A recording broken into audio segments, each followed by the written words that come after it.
George Bush gave up being the President of America to become a stripper. I woke up in a place where George Bush is a stripper, and I know that sounds crazy. I had no idea how I got here, but the stripper George Bush told me that he gave up being the President of America to become a stripper. His reasons was that becoming a stripper was so much easier than being a president. I had to search the place and I found a supermarket and a school, all connected to the stripper place. There was something odd about the architectural design of this building. I am no architect, but even I could see how odd it was that this building was still standing. There was no one else around apart from George Bush the stripper on stage, and he was no good to talk to.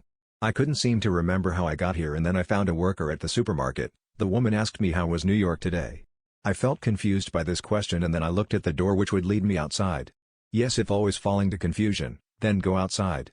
I needed to see where I was, and that could jog my memory of how I got here. When I looked at bag, it had looked like I was at an expedition. So now I have met the stripper George Bush and a woman who worked at the supermarket. They were always smiling, and the way they both spoke, it just gave the weirdest of vibes. George Bush told me how he was enjoying being a stripper and not have to deal with war anymore. This was too much, and I just had to get out of the door and see what was outside. My mind and body knew something was off, and the outside could tell me what was going on. When I went outside, I couldn't believe what I was seeing. I was in the Amazon rainforest. Then I remembered that I had an expedition to travel inside the Amazon rainforest, and I had a guide with me. My guide was called Bulil, and I wondered where he had gone. Then in the corner of my eyes I saw Bulil. He was dead and was being slowly swallowed by an anaconda. "How is New York today? Are you having a good day in New York?" the supermarket lady asked me again.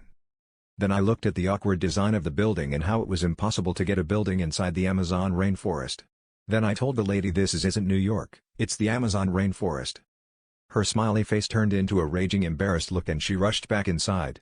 She started talking with the stripper George Bush, and they were talking in some alien language. I then started to see their true alien form, and this building was their ship. I quickly got in, and within a couple of seconds, I was in New York. I got out of there with my bag and I was in New York.